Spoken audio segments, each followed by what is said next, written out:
कह सकते हैं कि नरेंद्र मोदी सिर्फ मुखौटा है, असली सत्ता आरएसएस के नियंत्रण में है और मजबूर करके कि हाँ चलो ठीक है, आपको हम भारत का नागरिक घोषित करते हैं, तुम हिंदू बन जाओ।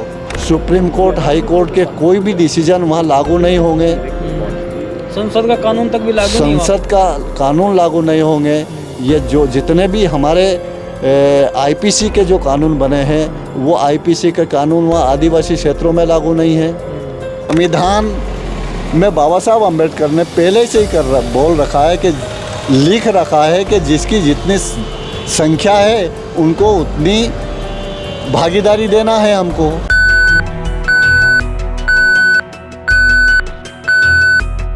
वेलकम साथियों, चैनल के अंदर आपका स्वागत है। अभी आपने देखा होगा कि उत्तर प्रदेश, छत्तीसगढ़, झारखंड जिस तरीके से लोगों के ऊपर अन्याय अत्याचार हो रहे हैं, उस हिसाब से लोगों के बीच में जो सरकार के खिलाफ में एक आक्रोश जो उभर रहा है वह देखने लायक है। ऊपर दूसरी तरफ से अगर देखा जाए तो सुप्रीम कोर्ट में लगातार बीजेपी फंसती चली जा रही है। कभी वह चुनाव आयोग के आधार पर फंस रही है, कभी वह ईवीएम के आधार पर फंस रही है और कभी तो वह इलेक्टोरल बॉन्ड के हिसाब से भी फंस रही है। आज हमारे साथ में बामसेफ के राष्ट्रीय जो प्रचारक है वह हमारे साथ में हैं और हम लोग इनसे बातचीत करेंगे देश के तमाम मुद्दों के ऊपर कि आज देश किस तरफ जा रहा है। सर, स्वागत करूंगा चैनल के अंदर आपका। धन्यवाद। अभी पिछले जो समय में सबसे बड़ा जो एक जजमेंट मैं इसको कहूँगा, लोकतंत्र की इसको जीत कहूँगा, और चुनाव आयोग और सुप्रीम कोर्ट और उसके साथ में जो राजनीतिक पार्टियां, उनके लिए बहुत बड़ी खबर थी ये, बहुत बड़ा झटका था यह कि सुप्रीम कोर्ट ने इलेक्टोरल बॉन्ड, उस बेनामी पैसे को लोगों के सामने रखने का पूरा ऑर्डर दे दिया कि आप लोग इस चंदे के बारे में बताइए कि आपको मिला कहाँ से है। इलेक्टोरल बॉन्ड को असंवैधानिक घोषित कर दिया। कैसे देखते कि राजनीतिक पार्टियों को अपने चंदे का हिसाब देना पड़ेगा अब? एक्चुअली क्या है कि यहाँ की जो भारत की हर व्यवस्था के ऊपर ईवीएम के माध्यम से चुनाव जीत करके इन लोगों ने हर व्यवस्था पे कब्जा किया है। तो जितने भी संवैधानिक संस्थाएं हैं, राजनीतिक लोग हैं या सुप्रीम कोर्ट है, कि जिस तरीके से आज डिसीजन दिया सुप्रीम कोर्ट ने कि उसका हिसाब देना चाहिए, लेकिन ये लोग किसी को भी मानने के लिए तैयार नहीं है। जब ईवीएम के बारे में फैसला दिया था सुप्रीम कोर्ट ने 8 अक्टूबर 2013 को कि आपको ईवीएम के माध्यम से फ्री, फेयर एंड ट्रांसपेरेंट चुनाव नहीं हो सकता, सुप्रीम कोर्ट के जजमेंट को ना मानते हुए 2014 में उन्होंने बिना वीवीपैट मशीन के चुनाव करवाया और उसके बाद भी इनकी कोई सुप्रीम कोर्ट का आदेश के कोई तवज्जो नहीं दिया इन लोगों ने। और फिर वामन मेश्राम साहब को मजबूरी में सुप्रीम कोर्ट को कंटेम्प्ट ऑफ कोर्ट लगाना पड़ा और उसका फैसला 24 अप्रैल 2017 को आया कि आपको 2019 के चुनाव में 100% ईवीएम मशीन के साथ में वीवीपैट लगाना है। तो इन्होंने बिना लोकसभा में, बिना किसी से परमिशन लिए और नरेंद्र मोदी की बीजेपी सरकार ने 3,568 करोड़ रुपए ईवीएम के साथ वीवीपैट खरीदने के लिए लगा दिए हैं। तो इनका कोई ठीक नहीं है। आज वर्तमान में पूरी व्यवस्था के ऊपर, लोकतंत्र के ऊपर इन लोगों का कब्जा हो गया है और ये कह सकते हैं कि नरेंद्र मोदी सिर्फ मुखौटा है, असली सत्ता आरएसएस के नियंत्रण में है। तो ये लोग, इनका अगर इतिहास देखा जाए, इनके शास्त्रों में इनका इतिहास मिलता है कि ये किसी भी हद तक जा सकते हैं, किसी भी के साथ कोई भी कर सकते हैं और उसको कहते हैं कि ये धर्म है, ये हमारा धर्म है। तो ये जो लोग हैं ना सुप्रीम कोर्ट को मानते हैं, जब चाहे तब ईडी का उपयोग करते हैं, जब चाहे तब इनकम टैक्स का उपयोग करते हैं। जो भी इनके विरोध में बोलता है उन लोगों को अभी पूर्व राज्यपाल जो मलिक साहब है उन्होंने इनके बारे में तो उनको भी ईडी और इसका डर दिखाया जा रहा है। जहाँ जहाँ भी चुनाव होते हैं, चुनाव से पहले इनकी ईडी और आईटी सक्रिय हो जाते हैं। वो जिसको चाहे उसको ये अंदर करवा देते हैं और अपना कह सकते हैं कि पूरा का पूरा हाईजैक कर रखा है पूरे तंत्र को। इन्होंने पूरे तंत्र को हाईजैक कर लिया है। इसलिए इन लोगों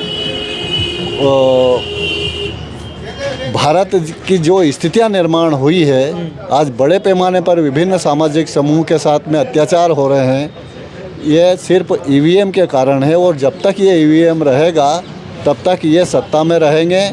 और जैसे ईवीएम हटता है ये 2 मिनट में बाहर हो जाएंगे।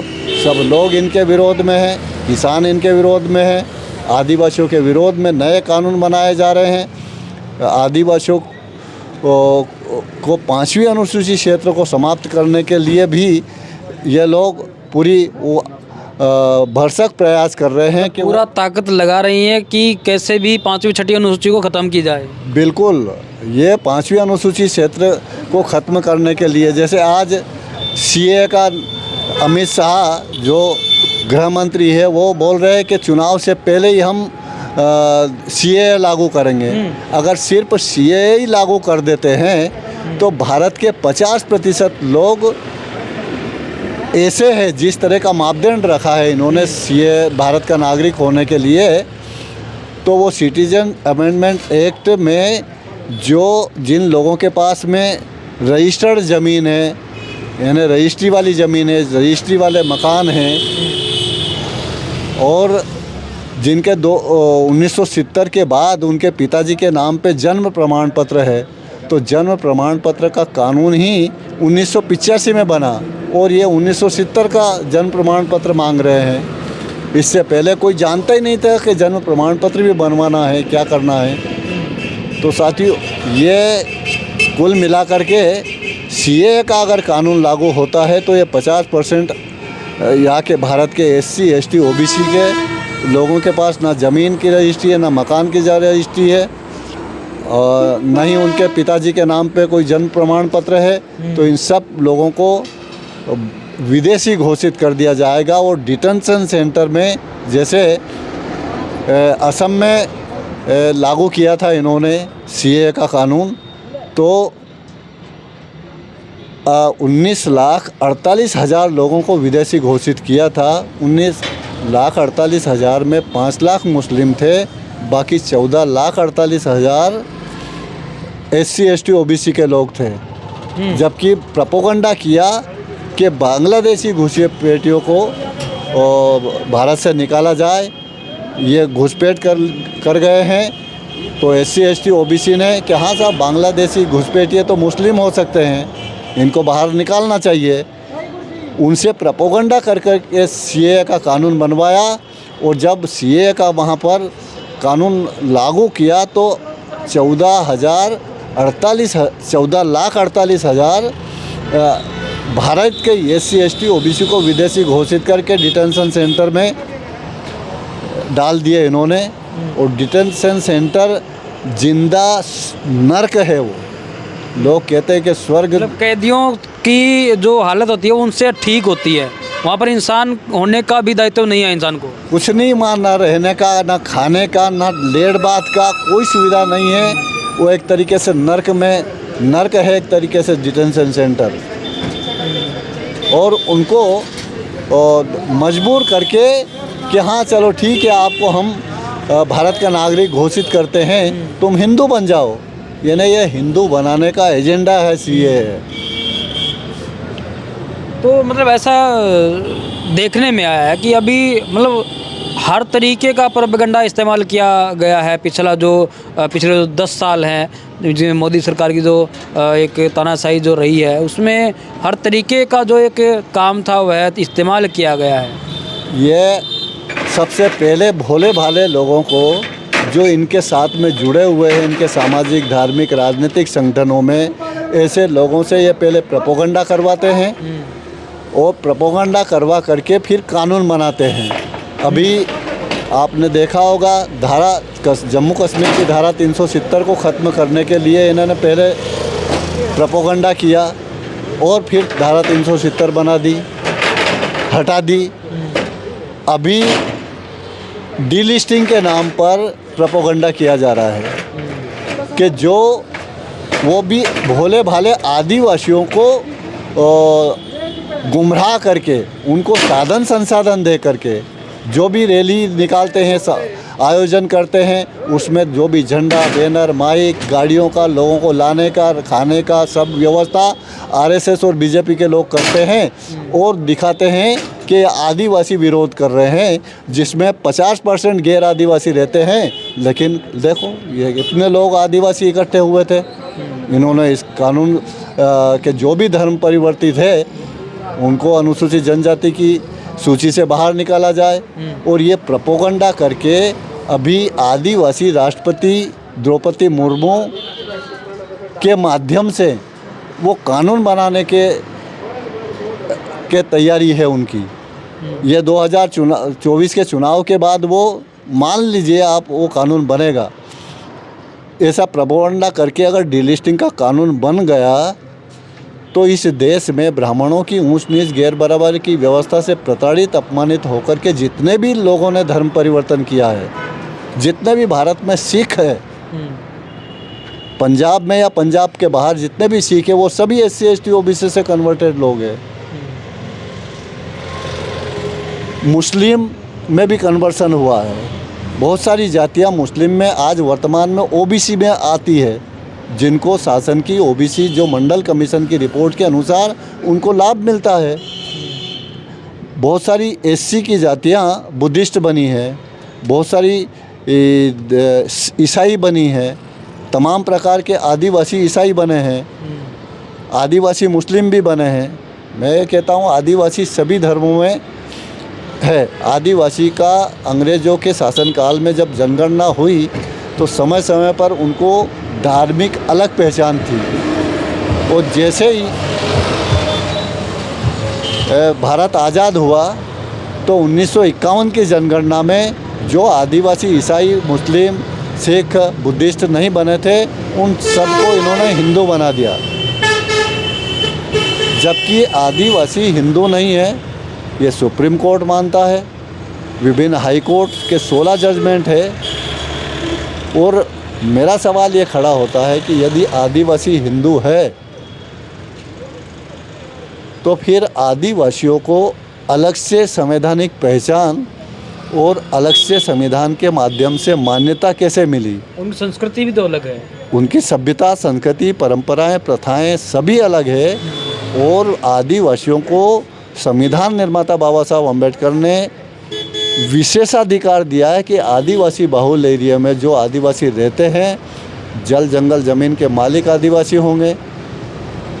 आदिवासी एरिया में उनका स्वायत्त शासन होगा, वो स्वयं सरकार होगी, मालकियत का अधिकार होगा।